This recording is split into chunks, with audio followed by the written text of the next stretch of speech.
the way I ended up in America, I actually went on holiday for 2 weeks and I got scouted in a park. So No way. yeah. When did you realize you were good at the sport? I had played for London, like my first year playing National League, and I got called up for England. Imposter syndrome was just like, are you meant to be here? You literally just joined. And your mom's on the sidelines every game. Like I said, she's my number one supporter. So for me, No, she maybe the number one Lions supporter. yeah, maybe.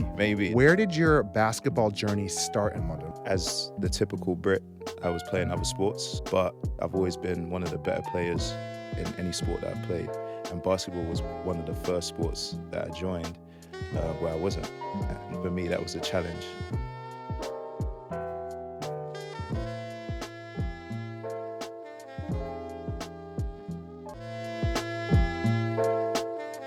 Welcome to Home Court, where we get to know London Lions players and really exciting guest today, Abby. Ciaran Sandy. 3 seasons with the Lions, born in London, grew up in London. Welcome to the show, Ciaran. Thanks for having me. You're from London, right? Yeah, I'm from London. We're going to get into it. Yeah. Abby is my co-host today. Abby, thank you for joining. Hi, everybody. I'm really excited to get into this. Ciaran, I think the first time I ever took a photo of you was Hoops Fix Pro-Am, and you were absolutely tearing up. What, the Cola Gym? Yeah. What was it back? Like 10 10 games in a day, so hot in that gym. To see you go from Pro-Ams, summer leagues, summer events, to now the Lions and how much you've grown, it's been very exciting. And Abby, I think this is your first season watching Ciaran, right? Yeah. So we've got a little bit of a progression here, and we want to get into all of it. Where do you want to start, Abby? Do you want to go back to the start? Do you want to start with the season? No, let's go back to the start. All the way from the beginning? Yeah. Okay, we're both Americans, obviously. Okay. Obvious. What was it like? Where did your basketball journey start in London? What was the pathway? What was it like kind of growing up hooping here? Honestly, as the typical Brit, I was playing other sports. So football, athletics, karate, just a bunch of different stuff, rugby. And then my mum gave me an ultimatum. So Really? yeah, because obviously we do standardized testing, so GCSEs when you get into year 9, I believe. And so she gave me an ultimatum and said, it's time to study, so you got to focus on one sport. So that sport for me happened to be basketball. I didn't actually, I didn't really appreciate basketball for what it was. At first, I was just tall, so it made sense for me to sort of join that field. But typically, I've always been one of the better players in any sport that I've played. And basketball was one of the first sports that I joined where I wasn't. And for me, that was a challenge. Pretty spontaneous, pretty adventurous. So I love a challenge. I love an obstacle. So for me, doing that became sort of my purpose during that time. And then obviously, like I said, balancing the academic side of things. And from there, I fell in love with it. I would wake up every day at 6 a.m, go to a park. So I wasn't even hooping inside until I got the go-ahead from my school. And then, so I was hooping outside in the morning. I would look at like Drew Handlen drills and copy them and do them in the park. I bought some cones, would place the cone down, cross over, put the cone back down, or pick it back up and then go and finish. That was really my journey into basketball. No academy, no school, no development coach, nothing. No, my the YouTube. School. Yeah, YouTube. YouTube University. YouTube and vibes. Crazy. And that was what, when you were 14? 14, 15? yeah, 13, Wow. 14. Yeah, it was And just nothing after before the then? No, nothing before that. Crazy. What part of London are you from? Tottenham, North London. Tottenham. Oh, Yeah. nice. So you're a Spurs fan? No, Arsenal. London's red.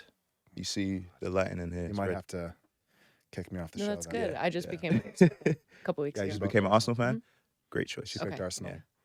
I didn't want to double. I'm a Nuggets fan, which is owned by Kroenke. I didn't want to double. I wanted to diversify my ownership groups.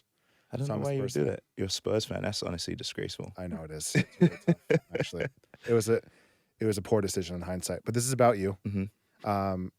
No academy program. It still shocks me, like, especially growing up in the States. Like, you are identified so early, you know, especially around European programs in the States. So were you in like official tracks for football, for other sports, or were you just more of a generalist until you had decided to kind of take basketball more seriously? So it was a bit of both. Football wise, I was trying to get more into like the National League play. I was playing Sunday League and I was one of the best players on the team.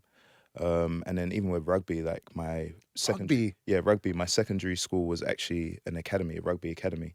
So I ended up making the first team at at my school, and I was a winger. So Yeah. all my rugby fans out there, you know the wingers are fast and they can move. So that was my position. And then from there, I was really enjoying it. One of my best friends at the time, he played for his own team, and his dad was the coach, so they wanted me to come and play.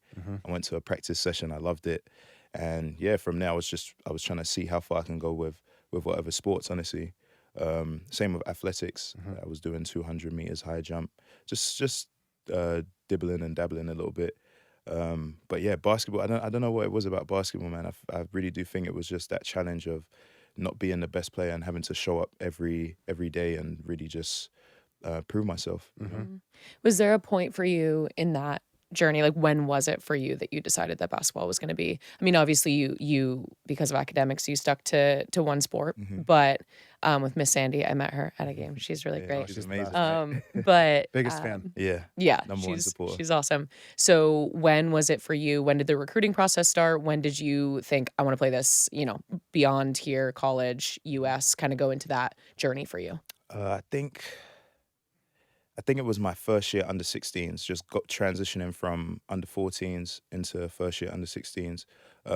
Just seeing the jump. So we played in the National League, which NBL? Yeah. But I'm not sure if it was still called that back then. Okay. But so it's always the best players in England playing the National League. So that challenge of seeing guys that were a little bit older than me that I've seen going through the program. So I was at Kent Crusaders. And seeing how those guys have progressed and sort of their aspirations and where they were going with basketball, that for me sort of inspired me. Like I would see guys going to America, going to JUCOs, going to universities, and I thought, why not me? You know what I mean? Like I could push that needle a bit more, and I can see where I can really go with this sport, and just staying present. Honestly, was able to take me far. I didn't really have the typical, going to an academy, signing with a school, having coaches come to watch you work out. The way I ended up in America, I actually went on holiday for 2 weeks, and I got scouted in a park. So No way. Yeah. In Boston? No, in New York. In New York. At the pier, the Brooklyn Pier. Yeah. So I was there and I was playing. I saw and the court's right under the bridge, right? Yeah. So like pretty legendary pickup courts. Right. A lot of people go. Right. I think the Nets renovated them even. There, so you saw KD, Kyrie, everybody there. So I ended up working out with a 5-star coach. So you guys are American, so you know about the 5-star camps.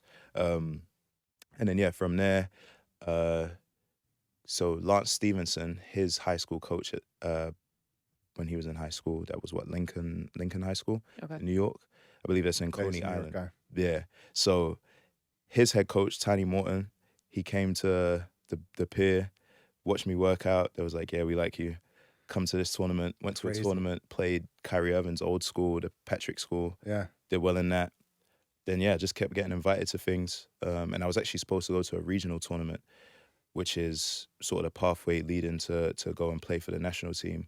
But I had to miss that. And the coach at the time was like, it makes sense for you to stay and see if you can get a scholarship. I mean, that's the end goal, right? Yeah. So, And then from there, I just kept getting scholarship after scholarship. So it was a really, really crazy but blessed situation for me. Was there any specific player that you looked up to? Like who was a few years ahead of you? What pathway did you look at?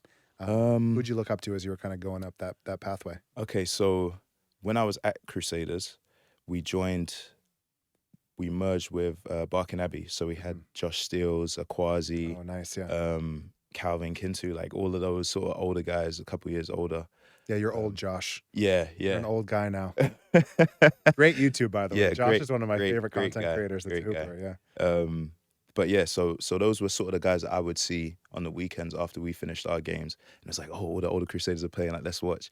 And those times Josh still had probably one of the best like Hoops Fix mixtape out. So he's a crazy athlete. Yeah, so it was really cool to just be able to see those guys sort of every weekend and then see that they were going on to go to America and the places that we wanted to go, right? So for me, it was really just sort of studying those guys and seeing how they ended up there. And then from there, it's, you sort of, no one's going to give you the answers because everyone has their own journey.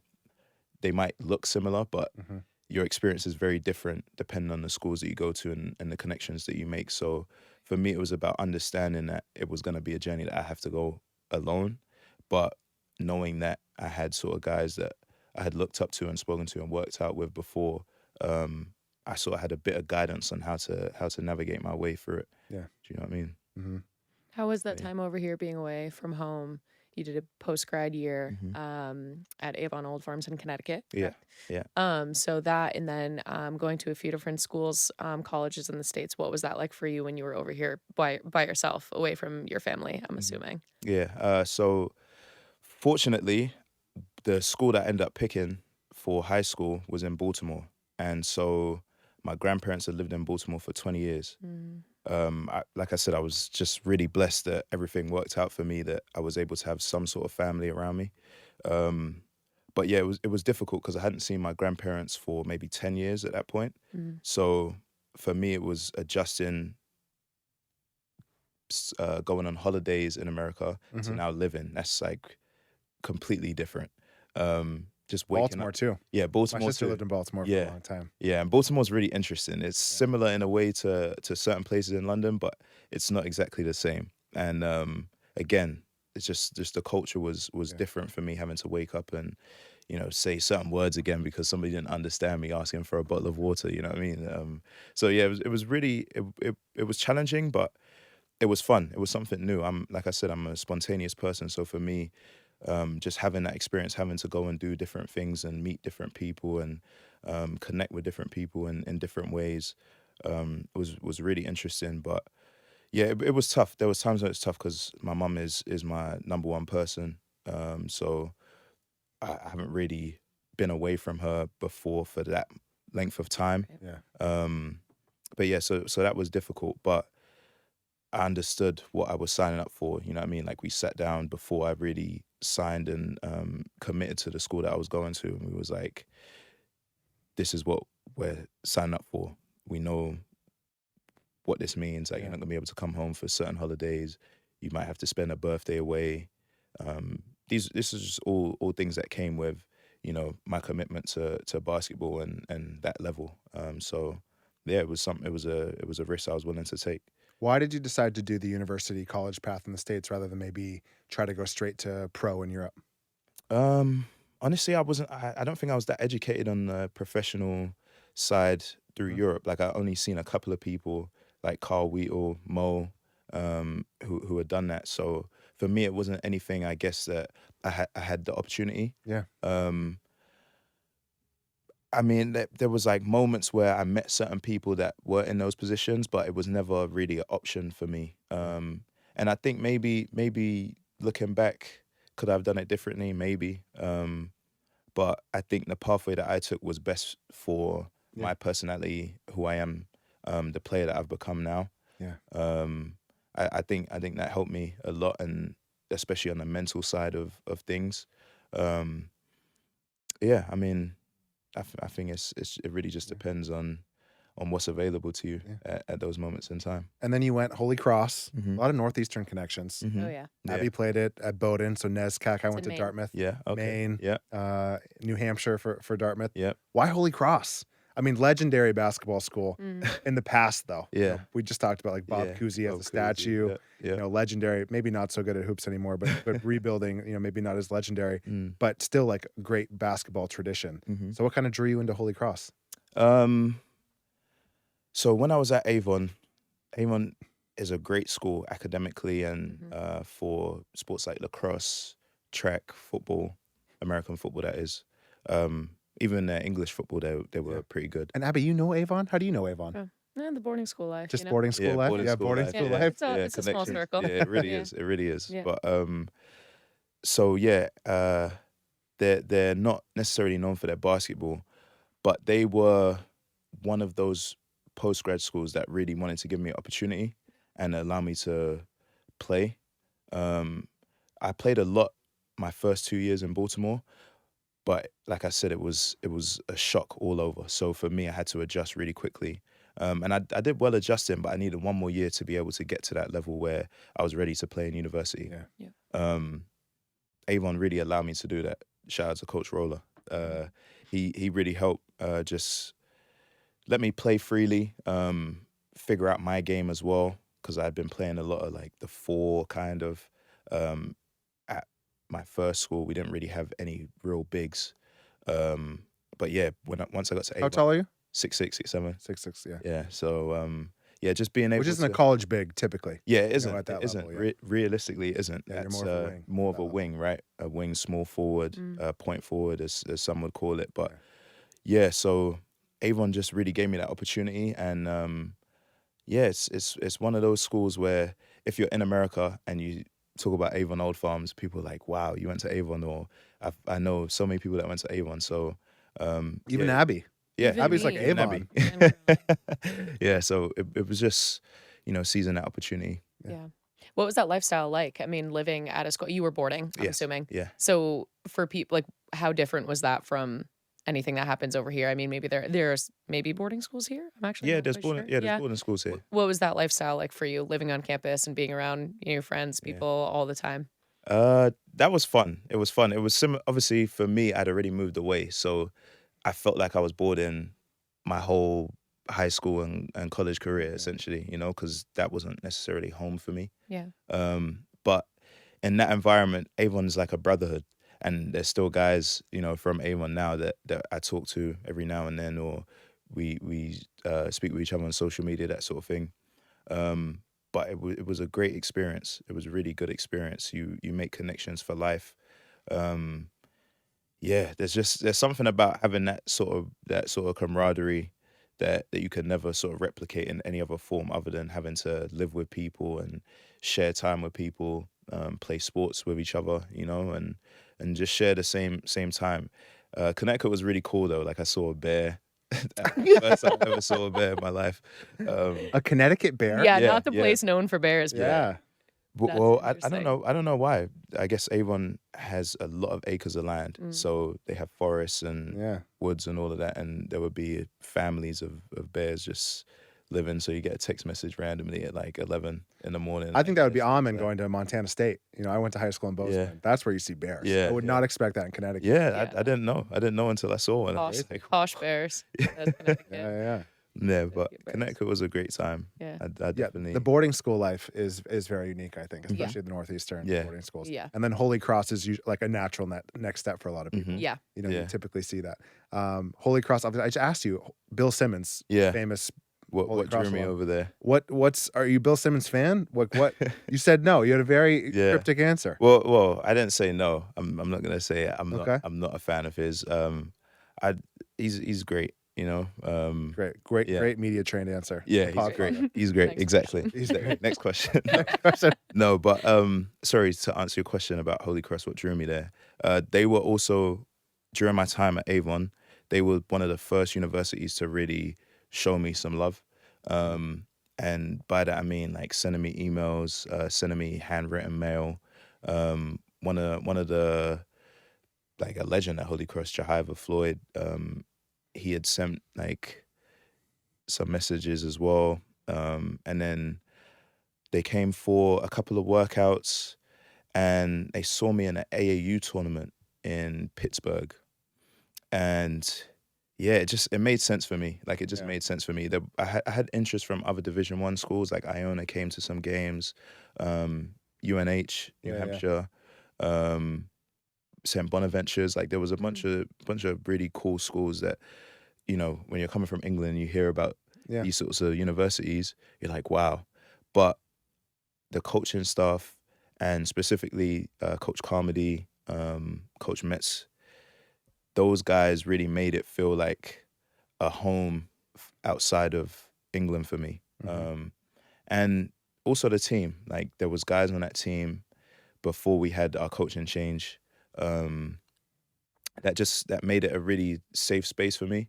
And so, yeah, again, that's like another brotherhood Yeah. that I'll keep for life. And we went through some of the darkest times at Holy Cross together. So yeah, I mean, it was just that initial bond that I made with the coaching staff and just felt from them. It made sense for me to once they offered me, just commit. I want to dive more into I think there's this tension, especially with international Mm-hmm. athletes, of do I go to the States to play high school sports Mhm. and then use that as the pathway to get into the, into D1 or into Mhm. whatever, or is there a path that you can go direct from the UK? Mhm. But I want to hear about the college journey first. Yeah. So Okay. you went to a few different, universities, Yeah. a few different colleges. What was that path like? Why did you go from one university to the other? Mhm. And kind of how did your game progress as you went through each one? Yeah. Mm. So, like I just mentioned, there was a coaching change that we had at Holy Cross. Mm. I feel like if I didn't have that coaching change, I probably wouldn't have left Holy Cross. It's brutal. Yeah. That's what and college is. It's tough. Right. It's the coaching changes. and a big thing that a lot of guys that eventually go over to America and they come back and the younger generation asks like, oh, what's some advice you can give me? They talk about research and knowing, being educated on the college system. I didn't know that because there's a coaching change, the assistant coach doesn't just get the job. That's been with the staff, Yeah. right? Well, So they'll bring You're the his whole- recruiting class too. right. Right. So the new coach is going to come in and they're going to put in their Their own culture and their recruiting style Exactly. and their own recruiting Exactly. class. Yep. And so you often get burned Mhm. if you are not with that, if you're not on the same page as that new coach, like Right. it's tough. And I wasn't necessarily aware of that. So for me, our Coach Comedy, he came in the locker room about 2 weeks into preseason. So this is only the summer. Wow. And After you have a full year with him and no, this? no. No, this is your first This is what season. I'm saying. Oh my God. first 2 weeks Yeah. on campus. Wow. And he comes into the locker room. He's like, guys, sorry to inform you, like, I'm having some family issues. We got new athletic director, and this just means that I'm gonna have to retire. So for me, I thought, okay, that's after the season. But everyone's silence and the looks that were going around the room, I'm like, does that mean he's retiring before the season? And so they was like, yeah, he's retiring before the season. So now there's a whole process where they're vetting and seeing who can be the next coach and that sort of thing. And unfortunately, our assistants didn't get it. So we got a new coach and assistant from Marquette, and he came in as a new head coach. And that experience was, it was really interesting. Yeah, seriously. Because I had never not been in, I guess, a coach's plans as such. Mhm. And he sort of made that aware kind of early on. But me being me, I was shot every day, do the things that I can to get on the court. And it wasn't until the end of the year that he was like, yeah, we sort of decided to redshirt you for the year.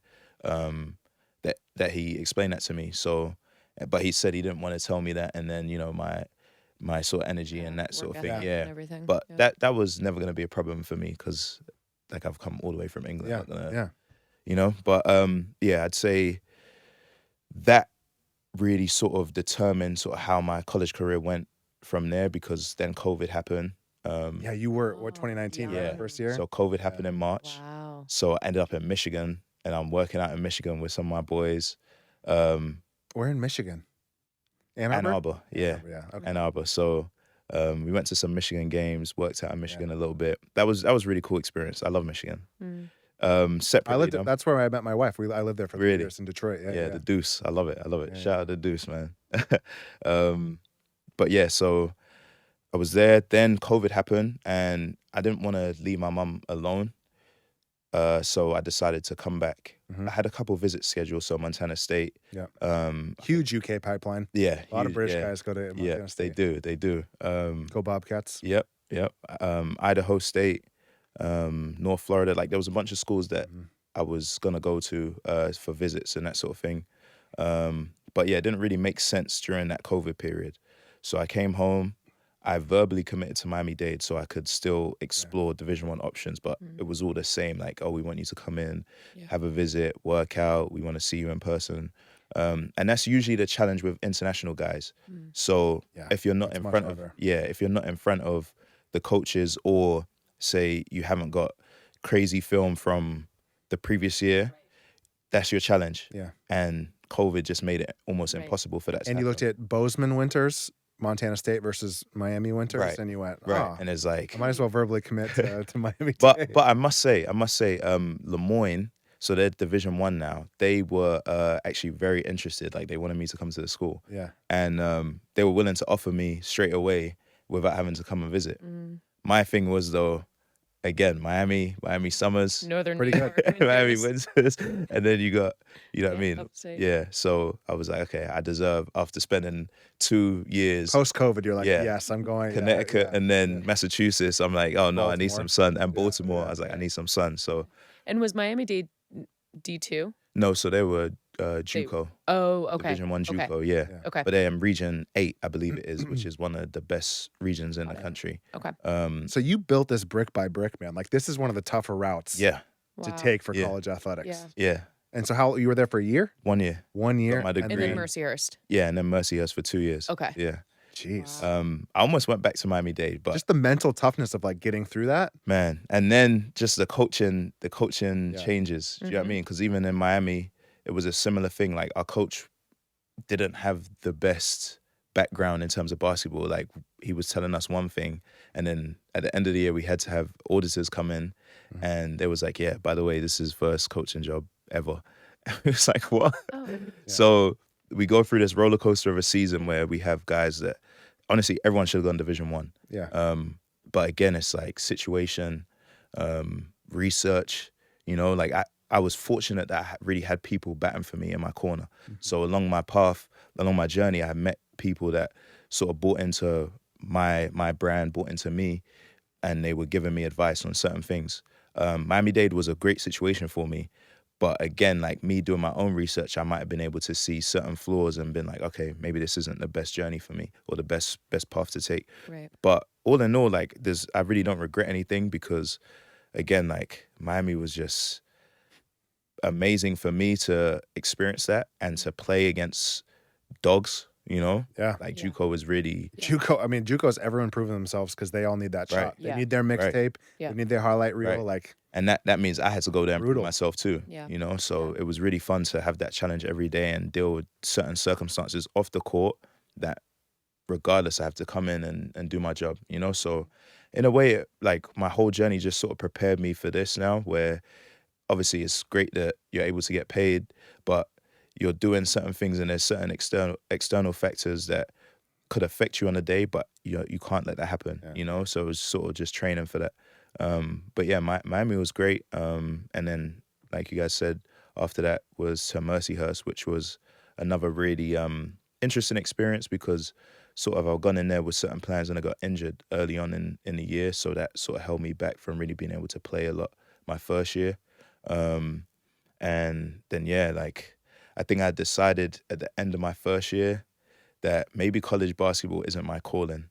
You know, like some people are so focused on getting to college, having the perfect college career, averaging 10 points, you know, getting to the NCAA playoffs or championship even, like all of that. And granted, we made the NCAA tournament both years. We were nationally ranked when I was at Mercyhurst, but I felt like my calling was professional basketball. So after my first year, I was like, I'm just gonna prepare and focus on the things that I can take care of and sort of hone in on my skills to be able to prepare for professional basketball.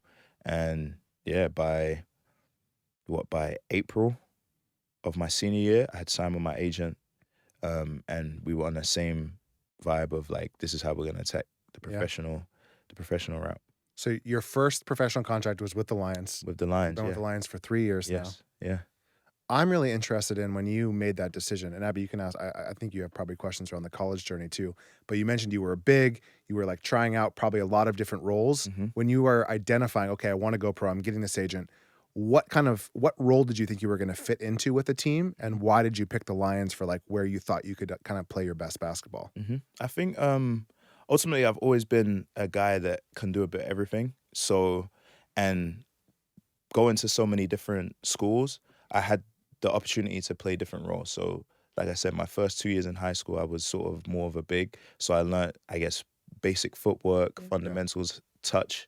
Then when I went to Connecticut, it was really about me and how much I can will my team to winning. So I learned how to be a better leader. Yeah.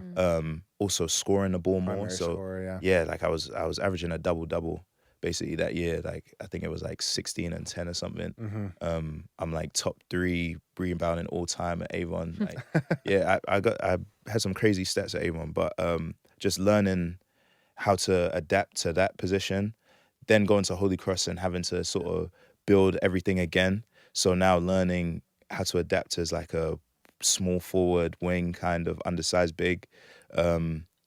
Then Miami, and now it's more about me. So sort of applying everything that I've learned up until that point, and then Mercyhurst just really like letting everything sort of flow. And that was challenging. That was challenging because my coach had a certain vision for how he wanted me to play, and my thing was, you brought me here to play how I play. So, you know, I can't. Trying to balance the two is tough, but you learn, you know. And I think it equipped me just with the tools to be able to be very versatile. So now you look at my game now, I've played the 2, the 3, the 4, and the 5. And last year I played the 5 for almost a month and a half because we didn't have the bodies for anybody to play the 5. And, you know, just like reading the game. And then my first year as well, just understanding, like we had guys like Dante who I'd seen play the 5, I'd seen him play the 4, I'd seen him play the 3 and the 2. Yeah. You know, same with Connor. But yeah, just having that adaptability, and the further you go in the professional world, just being able to be versatile and adaptable is like, it raises your stock. So I think it all sort of just shaped me into the player that I am now. Yeah, and you build those skills, like such niche skills that you would never have built if you had just been kind of stuck in one position. Right.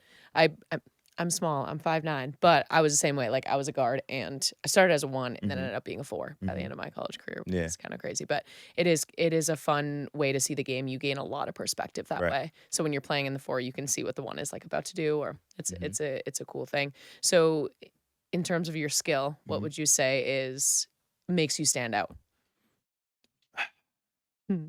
My energy on both sides of the court. I would say my shooting. Like I'm a pretty good 3-point shooter. But I think my energy is just different. Like there's certain people on a court, when you put them on there and that you feel that energy, it's just contagious. And there's just certain bright sparks when you have certain people on the court, and you can see that just in how your team responds, how the other team sort of responds. So yeah, definitely my energy is up there as one of my best skills for sure, and then my shooting. How has that progressed? Because I've seen huge growth in your game over the last 3 seasons. Yeah. You can see like each year it's like a step up. Mm-hmm. What's kind of driven that development? What is it like prepping with the Lions? I'd love to just learn a little bit more about how your game has developed over the last 3 seasons and how you've been able to make that jump. Yeah. Well, I mean, I was really fortunate with the team that we had the first year, right? So very fun team. You have Bosche, right? You've had 2 coaches at the Lions. Yeah. Bosche and then Sabonis. Right. So you have Bosche, who's he was a players first sort of coach. So he sort of had a more like relaxed sort of backseat vibe, but he was still focused on details, you know, very similar to Coach Sabonis. But having the vets that we had around, so you have Sam Decker, you have Jordan Taylor, you have Tariq, you know, you have Gabe, Connor Morgan. Like we had so many and guys. And EuroLeague talent, you know. Right, Matt Morgan. That's young EuroLeague talent. So for me, I was really fortunate, you know, to have those guys around me and to see their work ethic. I've always been a hard worker, but to see guys that are really talented and they're working just as hard or harder, you know, I'm like, okay, cool. Like this is sort of the benchmark for me. And if I want to get to that level, if I want to be playing sort of at Lions for however long, you know, this is what I've got to do. Whose game do you think you're most similar to on that team? Dante. Yeah, Dante for sure. The big that can go, can shoot. They can go, can shoot, can attack, closeouts. Yeah, and I think the biggest thing that I learned from him was you can have fun too. Like you can be that guy that's smile player. Right. You can be that guy that's on the court and, you know, mad energy, sort of hustle, tough guy. Yeah. But you can also have fun with it and laugh and you know, just like I said, have fun. But yeah, so I was really fortunate to have that team and see those guys' habits. And Gabe also really helped me a lot. Just he's another British guy, so GB guy, right? So you have the Americans that it's amazing to learn from, but also you have a British guy that he's grown up, he's come through the ranks over here, so he understands sort of my background, where I've come from. Do you get what I'm saying? Yeah. And yeah, having that was amazing. A real professional too. Right, a real professional. He takes care of his body. Tariq, same thing. Like take care of their bodies. Works hard, tries to lead in the best ways they can, lead by example. You know, and like something Gabe used to say to me. I think early on in my first year, like I used to get frustrated sometimes because it's tough, right? You go through the ups and downs, especially as a rookie. And he would say, "Don't be bitter, be better." And I think I was actually really annoyed at that moment in time, and he said that, and I was like, "Okay, you just made it worse." But after maybe like 10 seconds, I was like, "No, that makes sense," you know. But yeah, having guys around like that was really beneficial for me, and sort of, like I said, set the benchmark for me to just keep progressing and trying to get better every year and focusing on one thing to get better at each year, you know. And then going into that second year, it was more about me becoming a more a 3-and-D sort of player. Yeah. And I saw I could really perfect that role that first year, you know, really master it. So going into that second year, that's what it was about for me. Yeah. And then, yeah, going into this third year, it's really just building off of that and finding It's Euro ways. Cup year again. Back in Right. Euro Cup. Right. You get in that European competition again. Exactly. Yeah. And now you have to go, you know. What's it like being exposed to that next level? Um, Like you're back again, getting minutes, getting in. Yeah. I mean, it's amazing, obviously. Like I'm very, very blessed. But I saw it my first year, so it's like I was sort of thrown into the fire. Like my first game that I really got minutes in Euro Cup was against Tel Aviv, Hapoel Tel Aviv. Crazy. At Yeah. Wembley? No. At home or away? Sorry? At home or away? It was away, but Yeah. we Those fans are played- insane too. Right, and we played, but there weren't any fans at the game. There was like a few because Oh, this was yeah. the game that they played in Serbia. Yeah. So we played in Because Belgrade. they try when they play here, they Yeah. bring thousands. Yeah, they of bring fans. a It's lot of insane. fans, Yeah. right? And so that was the first game I scored. I got a couple of rebounds and I got an assist. So for me, like being in that moment, and that was my rookie year, I was like, okay, cool, I can really play. But again, I was with NBA, EuroLeague guys level, and we're practicing together every day. So for me, it became reality. Like, oh, I can play at this level. Do you get what I'm saying? Yeah. And really, for this year, it was about making my mark however I can. So when I do get those minutes, whether that's taking a hard foul, you know what I mean, like getting a good verticality, making an extra pass, hitting an open shot, whatever it is that I can do now, that's just what I have to do, you know. So yeah, it's cool. It's amazing being back. But yeah, I think my main thing is just like taking advantage of those moments when I do get them. I have a lot of fun questions we got to get to. Abby, you have any basketball questions before I go into nonsense? I just wanted to what you just said about fun being it's fun being back. What was that moment like when you were able to sign with the Lions and coming back to where you're from, your family, growing up here? Like that's really special, especially because you're so close to your family. What was that like for you? It was amazing. I remember when I got the call that I would be coming back, and the first person I called was my grandfather. Like I text my mom.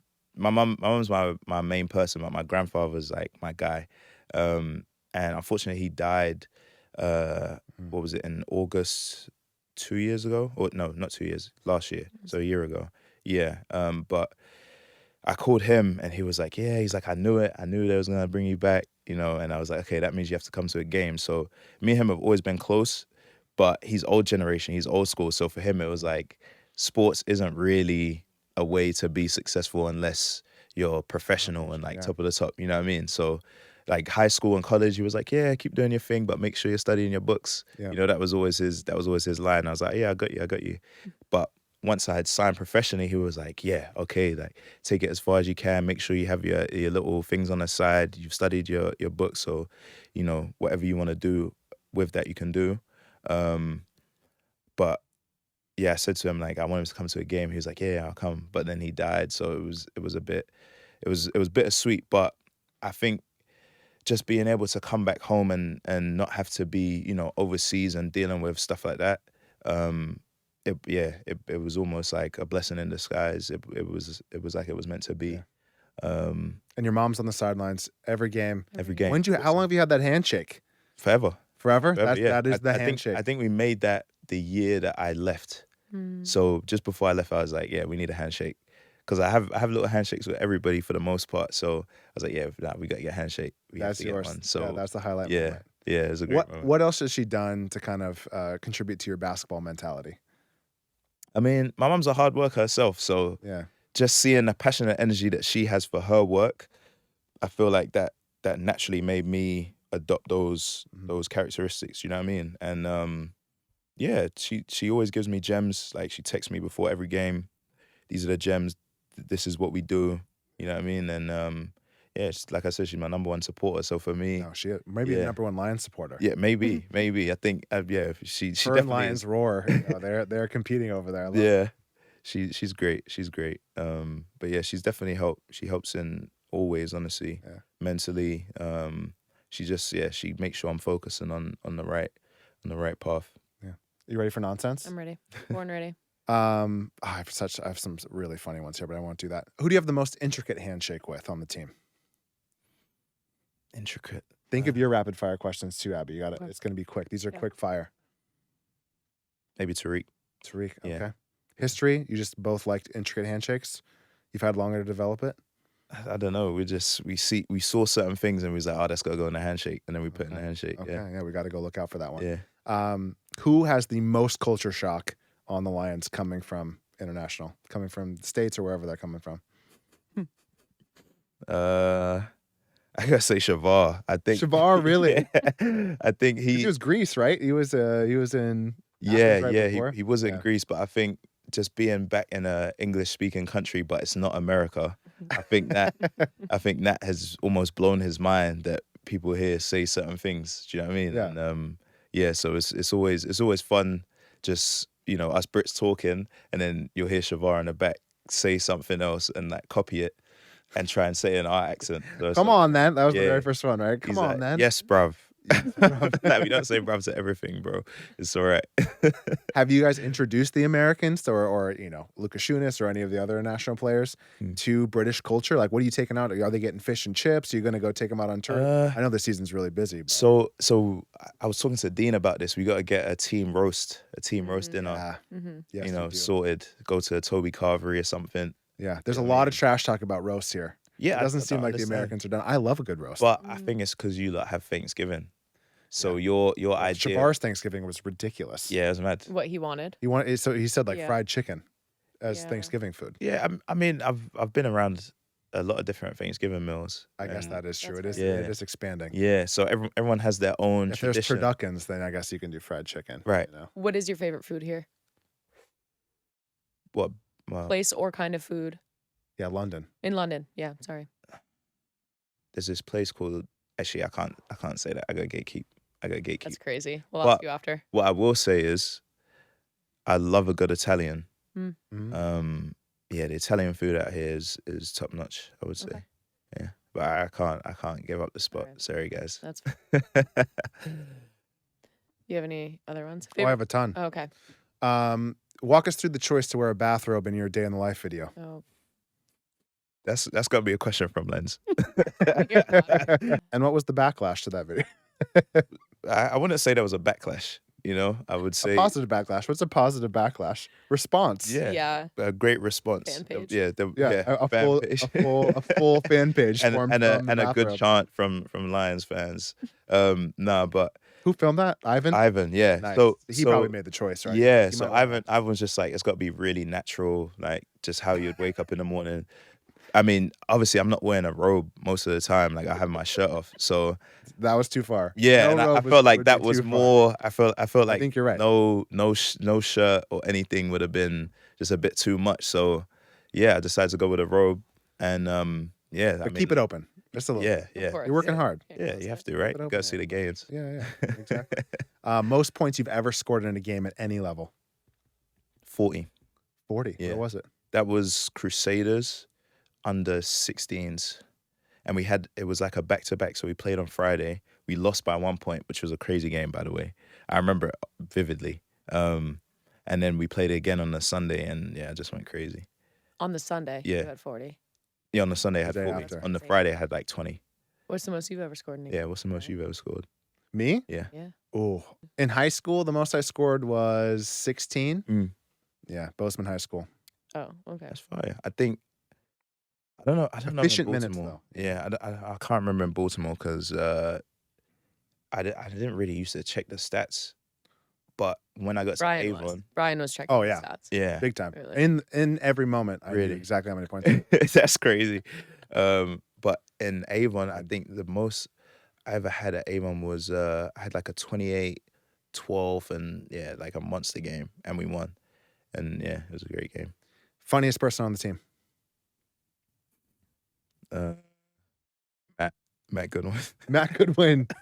Yeah, shout out my boy. He's hilarious. The first time I ever talked to him, he just roasted me. I was like, Yeah. Yeah. this is crazy. That's And the British Manchester culture for you. accent is shocking. That's why he's. It the makes everything funniest, funnier. The northern accent, yeah, it makes it 10 times better. Last question. Mm. What's one moment this season that you look back on and you go, I'm really proud of that? This season, Or it could be your Lions career. okay, Lions career. One moment you look back on in your Lions career and you think, I'm really proud of that. I've had a couple. I can't lie, but I would say the championship in the O2 that was incredible. And I played a big role in getting us there. You know, as a rookie. So that's definitely one that I'm really, really proud of. Cheshire, right? Yeah. I mean, I don't know what rivalry they're talking about. It's never really been a rivalry. Like, they beat us one time and that was in the trophy. Yeah. So, yeah, I'm really confused about that to this day. But It's because they said we have no fans. yeah, but we're going to leave that alone. Okay. We're going to leave that alone. There's no rivalry there. But I also think that Euro Cup semi-final, getting to that was really cool. I'm proud of that as well. Like I said, I scored my first Euro Cup points that year. So yeah, that felt like it was part of the journey. Yeah. But for this year, I mean, we lost. So like, I'm proud of it, but we lost to Zalgiris, so it wasn't. That was a fun game, though. Yeah, but you like, guys fought hard. right, and I actually I played a good amount of minutes in that game and was really effective in sort of just messing their whole game plan up and being physical, getting deflections, getting offensive rebounds. That for sure counts. You put yourself up against one of the best EuroLeague teams. Yeah. So See for how you me, compare. I was really proud of that. And it just shows me like the level that I can really play and be valuable. Well, thanks for coming on, Ciaran. We appreciate the time. Thank you for having me. Good luck with this crazy stretch of games. Yeah. And good luck with the rest of the season. Yeah, thank you. I appreciate it. Welcome to Home Court, where we dive into the people behind the jerseys and find out more about their stories and how they got into basketball, how they got here. And today, I'm joined by Abby. And Abby, who are we joined by? We're joined by Esther Oluade today. And me, and Rotimi. Yeah, So- we're excited to have you here. Yeah, great to have you here. Thank you for having me. Interestingly enough, we've actually met before. We have. This is the second time. Mm-hmm. And but the first time I met you, I didn't know that you were like really aspiring ball, like to actually go pro. I just thought you were a photographer. I mean, I don't really talk much about stuff that I do. You just do it. Yeah. Okay, cool. Well, great to have you on here and great to obviously talk about the basketball side. No, for sure. Love to hear how you got into basketball, full stop, in London especially. Yeah. Well, starting from the top, I used to play football when I was younger. I actually wanted to be a football player, not a basketball player. You give me football energy, like, yeah. No, I know. You got that swag, like, yeah. And low-key, I had originally, when I came to secondary school, obviously in London, in the UK, people play football. So it's like I didn't really know much about basketball at all. Like, I've seen a basketball, but I'd never like bounced it, played, none of that. So when I came to secondary school, obviously going through all the sports in PE, we had come across basketball and I was just like, what the heck is this? And being me, I like to be the best at everything that I do. So I love sports and I was just like, I've never seen a sport. I would love to do it. Just because when I was younger, like, I played all the sports like tennis, swimming, all of that. And I was just like, this is interesting. Let me go ahead and try my best at it. And one of my friends, she was really good at it. And so I was just like, dang, I want to be good. So I just kept going at it, started going to after school club. And one of my my PE teacher, Mr. Day, shout out to him, he took basketball serious because when he was younger, he played for Brixton Top Cats. Okay. And so he had taken us to Black Prince Trust, which was Regal. was it Regal back in the day. And there I got coached by Coach Junior Williams and Coach Ruth Italrock. And so they would coach like a women's only session basically. And that ended, because a lot of girls dropped out eventually, but that ended, I think, about like 6 months down the line. And I just kept going along with like the boys and stuff. But at the time, like I said, I played football. And I was training, like doing both trainings, like same day, everything. Wow. I'd go from basketball, that was 2 hours, and then I'll go to football. And at the time, I was training alongside Crystal Palace Academy. Okay, wow. And so it was just like, it's a lot. Yeah. I can't lie. So eventually I was just like, I need to pick one. But for some reason, basketball was more interesting. With football, it's like you're in the cold. It's dark. And especially me, I was a midfielder / right wing. I used to run a lot. Long. So I was just like, oh, I can't be asked. Yeah. And so, yeah, I pursued basketball and one thing led to another.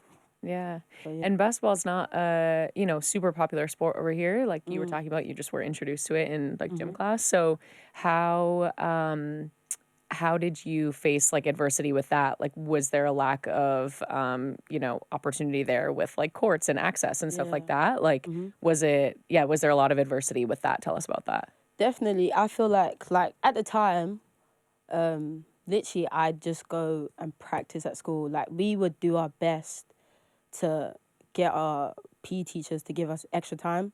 Like especially because we had quite a large group of students that actually loved basketball, we would be like, no, open up on mornings and we'll actually come. Especially because there was quite a few that were local. Like I lived about like a 15-20 minute walk from my secondary school, so it wasn't that bad. So we would just be like, yeah, we're gonna come in the morning, give us a bit more days and we'll come. And so with that, they kept on giving us more days. But after school, especially with like other school clubs and other people wanting access to the gym, is very tough just because there's not a lot of access and it costs money. And being a kid, it's like, I'm not trying to pay no money to practice. But eventually, I feel like, especially with the Regal, shout out to Coach Junior, literally would be there like 3-4 days a week. Wow. Just staying, and I'd stay late just because the women's, I believe our session would end around like 7, so we had enough time to go home. And then men's will go after that. But I wanted like extra reps, or I just wanted to be around it. Especially because like when you do, I feel like anything you want to get better, you just submerge yourself in it. And so I just wanted to be around it. And playing football, I would always play with my brother because I have 2 older brothers, 2 older sisters. But I'd always play, like I wouldn't mind getting rough or getting roughed up just because I feel like it would make me better anyway. So eventually I started joining in with sessions. So I'd go from one session to the next and I'd come home at like 9 and then do like my house chores, do the same thing the next day. Wow. When did you realize you were good at the sport? Yeah. When you're like, oh yeah, I'm a ball, like... No, you know what it is? I feel like, I don't know. Like, it's weird because, like, I'd tell you this timeline. So, basically, I had never played, like, organized, like, National League. Yeah. I'd never played National League until I was, like, 15. Wow. And so I would only play, like, at school, like, school clubs. But when people say you're good at school, in my head, I'm like, is it because I'm the only girl playing or one of the only girls playing? And at the same time, it's like, I'd be playing with people that are good. However, in my head, I'm like, how good are we? If that makes sense. Yeah. With football, I feel like it's easier because there's a lot more people. There's a better way for you to like adjust and see who you go up against. Yeah. But with basketball, when there's not so many people, it's just like, you're saying that, but are you just trying to be nice? Or are you actually saying like, yeah, I'm good, if that makes sense. Yeah. Like, I feel like my natural abilities in terms of my athleticism was really, I guess, top-notch for, like, my size. Like, I'm really fast. I can jump high and stuff like that. But that's not basketball, if that makes sense. Like, handles-wise, I feel like because I'm small, I used to focus on my handles, especially because you're always handling the ball as Yeah. a point guard. But like in my head, I was like, I couldn't shoot when I was younger. I like jump shots. I didn't want any of it. When people would say, "Oh yeah, let's do some 3-point reps," I'm like, I'm all right. let me conquer the mid range. Yeah. And so, obviously, eventually, I was just like, dang. But I had played for London, like my first year playing National League. I had gone to, what was it? Like when you play against like Southwest, like London and everything. Like, yeah. I had gone to that and I got called up for England, and I was just like, I'm a baller. no, innit? And I was just like, in my head, imposter syndrome was just like, are you meant to be here? You literally just joined. Like, I had just joined Peckham Pride at the time, which is now Southwark Pride or Cola. And I was just like, this don't make sense. And I'm here with, like, people that have been playing since they were, like, 6 years old, that have been playing for ages. And I'm like, I love it. But at the same time, I'm just like, dang, this doesn't make sense. Yeah. And even though I had got cut, like the first, I got cut and then moved up to like the under 17, I guess, England Foundational or something like that. And I was just like, dang, this is moving mad quick. Like, I was just like, oh my gosh. But I feel like from that, I started kind of seeing like in myself, like, okay, cool, maybe you actually do have what it takes to be really good at this. And so I just kept going, just day by day, really. But Yeah. What do you feel like, I want to come back to the imposter syndrome a little bit, but what do you think, having faced those challenges as a female basketball player here in London and in the UK in general, what do you feel like there needs to be more of, or like what messaging is there for more girls and women to be playing basketball here? I feel like what motivated me more would be like, obviously, like me playing football with boys helped a lot, because I feel like sometimes that can set some people back in terms of, let's say, playing in front of other people, playing in front of guys. A lot of girls don't really like that necessarily, and so that makes them a little bit, not scared, but makes them nervous and stuff like that. And so eventually leads to them maybe not playing or whatever the case.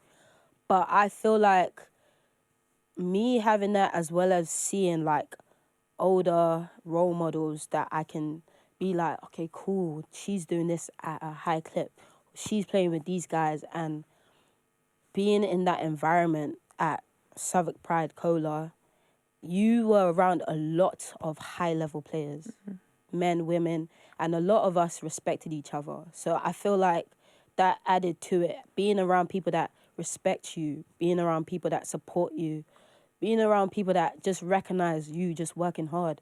Not everyone will play. Not everyone will get the minutes they want. Not everyone would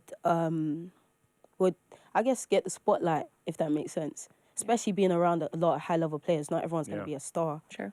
But at the same time, the fact that there was mutual respect around the whole environment, I feel like encouraged more girls to get into it. And so I feel like the teams that I was a part of, even now, like, they're still doing an amazing job at Cola. I feel like seeing that encourages more girls to want to be a part of that. And so I feel like it was a blessing to be a part of something like that, because I didn't really feel like I was hindered just because I had that inspiration, Right. if that makes sense. And even then, I feel like just the morals and principles that like my parents instilled in me, just like to be the best at what you're doing, to be integral in everything, and to not settle for less. If you do your best but you fall short, you're not really going to be upset because you did your best. So that's what I'd always think whenever I practice, play, whatever. When when we also talk about like the hindrances, I think obviously as a woman, it's already a woman in sport. There's already like a barrier. There's already a stigma. In the UK, obviously it gets a bit hard. It's not like the States where you obviously have the infrastructure around, and you were obviously very lucky. You live near Regal? Not even. Okay, interesting. Yeah. That's interesting. Okay, so obviously Regal's one of the better courts in London. Yeah. And it's one of the places where they actually really like to host a lot of basketball anyway, like actively. Yeah, what else do you think probably needs to be done more on the infrastructure side to help welcome people into basketball, and also, let's say, on the coaching side of things as well, to make it more accessible, make it more fun? I'd say there was a lot. I would say even like, for example, because Regal was like a 50-minute journey from my house. 1-0, 5-0. 1-5. 5-0.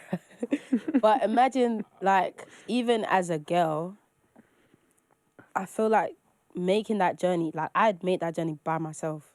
Like I had some of the guys would take me, like some of them would live close to me-ish. Are you East? I live in South London. You live in South? Wait, so was it like, because it's here, right? It's Lambeth? It's like, it's close to Elephant-ish. Yeah. And I'd live like south, like, do you know South Norwood? West. I live in West Norwood. But I live in South, 50 minutes. Some guys would live close to me, so like we'd go on the same bus just so that I feel safe. However, imagine a girl in year 7, year 8 making that journey just to play basketball. And coming home at 9 o'clock. Yeah. At that. During winter. Exactly. Like, it doesn't even matter. Yeah, after it's 4 insane. o'clock. Yeah. And eventually my mum will be like, "Oh, what are you doing?" And I'm just like, let me cook. But I feel like when I was younger, there would be certain things that would help. For example, when the Olympics was coming to London in 2012, I remember there was a couple, not necessarily camps, but there'll be like a day camp. I remember I had met Scottie Pippen. He had come to Brixton. I can't remember exactly, but there was an event where it kind of showcased like, oh, NBA player over here, this is what they do. And it kind of makes you more intrigued and like, oh, I kind of want to see more of this, if that makes sense. I know various of like my teammates from Southwark Pride, they had ended up meeting like LeBron. A couple of them, you could see them in the Regal, in the Jordan court. You could see the players that were with Jordan when they first opened it. A couple of them were my teammates. A couple of them played for my club. And I was just like, that is so cool, like being able to see those superstars. I remember they had done at Cola, when I was in year 12, they had done like 3-on-3, and Paul George came down giving out shoes to a lot of the players that played 3-on-3. And I feel like stuff like that, incentives like that, make you just ponder upon like, oh, how did they get into this? Why are they chosen to be a part of this? And so I think those things then lead on to like, I would like to be a part of that too, or I would like to even try. And so I feel like when you do try, you never know what's going to come of it, really and truly. Yeah. If that makes sense. Yeah, definitely. And, you know, so now you're in this, you were able to have these experiences here, and you're one of pretty few people who has done what you've done here, which is really amazing. And I hope you give yourself credit for that. What do you feel like is your role now as you're playing, not just for like London and, you know, where you're from and representing that, but also girls in general and, you know, people here doing what you have done? What's your role to play in that? How do you feel about having that? Hopefully it's not like a weight on your shoulders. Hopefully it's more of an inspiration. But yeah, how does that make you, you know, go about your day to day? Honestly, just to try my best, just because there's always someone watching. And I hadn't slightly answered that just because when I was younger, they had like Deng 50 for men. Yeah. But they didn't have one for women. Swear. Wait, what is that? I don't know that. You know Deng is Lil like Deng? the top 50 players. Lil Deng, yeah, I know. Wait, is that what you asked about? Oh, yeah. He used to hold a camp. A camp that was like 3 days, and they'd stay. And you know what's crazy? That camp was at Crystal Palace, which is like 10, 15 minutes from my house. Yeah. And I used to think to myself, like, dang, will they ever hold a women's one? That's actually crazy. They never did. But having stuff like, I think there's a few things that are kind of like that. Like they have like a top 50 for younger girls and younger men. I can't remember what it's called. I think it's UK 50 or something like that, which they have now. But having stuff like that would also, like I said, like will make people more intrigued. Like, how did they do that? How did they get chosen? But now I feel like people are always watching. Like when I was younger, my Coach Jackson Gibbons, he would always tell us, you need to be careful what you put on social media, right? But more so not of like, oh yeah, people are watching, but what you put out there is a reflection of you. The way you carry yourself is a reflection of you. When we would walk into gyms, he was like, regardless of whether we like the people, we don't like the people, whatever the case may be, you need to walk in with class and leave with class. You can't be getting involved. Let's say people want to be all rah-rah and all of that. You can't be caught up in that. And I feel like it's important just because there are people watching. There's always someone watching, whether you know it or not. And I feel like I've carried that all throughout my life. Like, I'm always conscious that I could be myself. However, at the same time, I need to carry myself in a certain way just because there's always someone watching. Like I said, I do photography too. I had taken photos at Coach Ruth's youth team, London Legends. I'd taken photos of their game. And it's like, after that, a couple of the players saw the pictures. Some of them followed me and stuff like that. I have little kids following me. I coach kids too. Like, I coach at primary school. And it's like, at the same time, being a positive, not necessarily authoritative figure, but just being a positive role model for people to look up to and people to be thinking like, I'd like to do something that she's doing one day. Or she's doing this. Surely I'm capable of doing whatever I put my mind to. I feel like that's a key message that I'd like to carry, especially because sometimes I feel like I just do not what I want, but like whatever I put my mind to. Yeah. Yeah. What does it feel like to rep London on the chest? Yeah. That's got to be different. Actually, come on. sick, you know. I've never repped London on my chest. Like, I that's crazy. Yeah, that's so sweet. Nah, it's mad dope, especially just because like being in America. I was in America where like I have nieces and nephews. One of my nieces were born when I left. When I came back, I have 4 now. Wow. So all of them were like born. I wasn't here. I missed it. I even missed like key birthdays, whatever the case may be. I love my nieces and nephews. They're like my children, damn near. Obviously, I get breaks. But being able, like, even them, some of them are playing football now. Like, my nephews are playing football. My eldest niece, she plays, like, she does gymnastics. She does a little bit of football, but she's, like, exploring different clubs. Having them here, being able to see me and to come to games and to, like, be like, dang, Auntie Esther's out there. Like, that is, like, amazing. I'm not going to lie. That's, like, a feeling where I'm just like, dang, being able to play in front of my friends and my family, especially because I've been away in America for, like, 5 years. So now that I'm home, I'm playing for a team that a lot of people do actually recognize. Even though basketball's still growing, a lot of people do recognize the London Lions. And so having people support that and just be able to witness that is such a lovely feeling, and is a full circle moment, I feel like, to be able to, like, see, like, it's so funny that you say that. You didn't even know.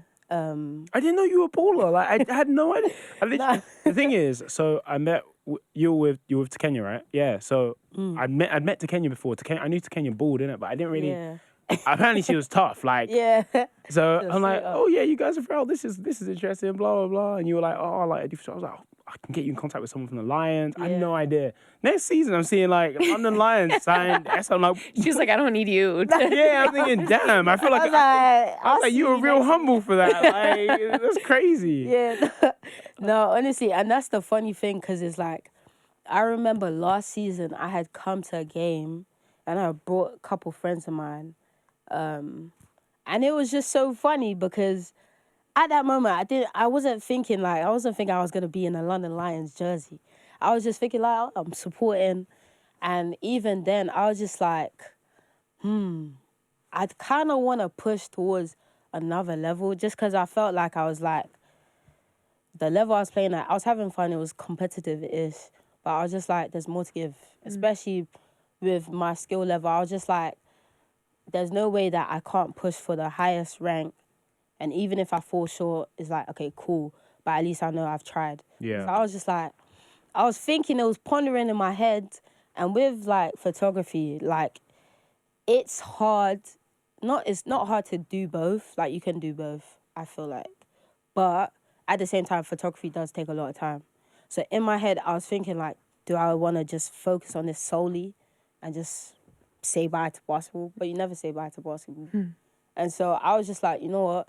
Let me push for the highest form and see what comes of it. Yeah. And then I was in a London Lions jersey, and I was just like, this is different. And a lot of people, like, some people were messaging me, like, huh?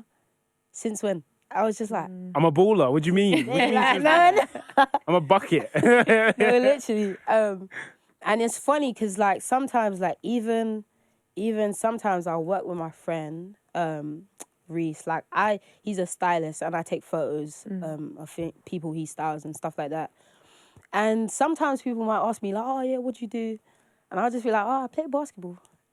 And he'll be like, can you shut up? Like, you are a professional basketball player. Can you own that, please? Yeah. And I'm just like, yeah. Yeah. Know that. Got practice today. I'm joking. But yeah, it's just an interesting full circle moment, I feel like. And at the same time, I feel like, obviously, with the change of, I guess, the sponsors and the rebrand and regrowth, I feel like it'll be special to bring back a chip back to London just because it's been gone for a minute. And yeah, we need to bring it back where it belongs, honestly. Playing in London most of my life, especially when I was younger, like, we had a very, very good team. I used to win a lot of games when I was younger. And so I feel like that feeling of being back in London, I want to bring that culture back, just winning a lot of games and playing my part and add value where I can. So, yeah, It's so special. Yeah. It's so fun. And to have your family here too, like that's amazing. So you kind of touched on this, but this will be the last question. What are the goals? What are your goals personally with the Lions, and what are the team's goals for the season? Team's goals, I don't know which one to do first. I'd say personally, I feel like my best attribute is defense. I want to be the best defender here, just because I know I'm capable of doing that. And so I want to step up and be that figure, just to be able to say to my teammates, like, don't worry, I got, like, their best players in check. It's calm. Guys, focus on The game. to get it. And so doing that, as well as being a positive force on my team, it's easy. Like, basketball is a game of runs. Like, it's easy to get down, to get in your head. It's easy, especially for a group that's regrowing, or a group that's coming together for the first time. It's easy for you to get back into habits that you used to have, if that makes sense. Like, when things aren't going your way, it's easy for you to go back to what you know, or to resort back to things that you would do when things are going left. And so I feel like having a voice there to say, like, okay, nah, cool, stay the course, or keep your cool, keep your head, we got this. I feel like that's also important. And so I try to do that as best as possible, and to continue to encourage us to, like, stay in it, just because I feel like with our team right now, we're very good. I feel like we're very, very good. And obviously we're still developing. However, there's times where we might take a bit too long to get into a game. And then second half, it's like a whole different team. And it's just like, why didn't we do this from the start? But that takes time, because we're still a new team and we're still growing. And we'll figure out that kink very soon. But I feel like a lot of that stuff is mental. A lot of that stuff is mentality. A lot of that stuff is what you're thinking about when you're going into that game. And so it's important to have a voice that's reminding you, like, okay, cool, let's get back on track. Let's stay in it. You got to be 2 feet in, not 1 foot out, 1 foot in. And so I want to keep doing that and adding value in that sense. And as a team, I feel, obviously everyone says, yeah, I want to win. But genuinely, in my heart of hearts, I feel like we could go on to do some very, very great things. Obviously, we want to finish top half of the table. But at the same time, me personally, I like to finish top 3. Personally, I feel like we can do it. It's a thing of being consistent, just because, especially in this league, anyone can get a game if they're switched on and the other team's not.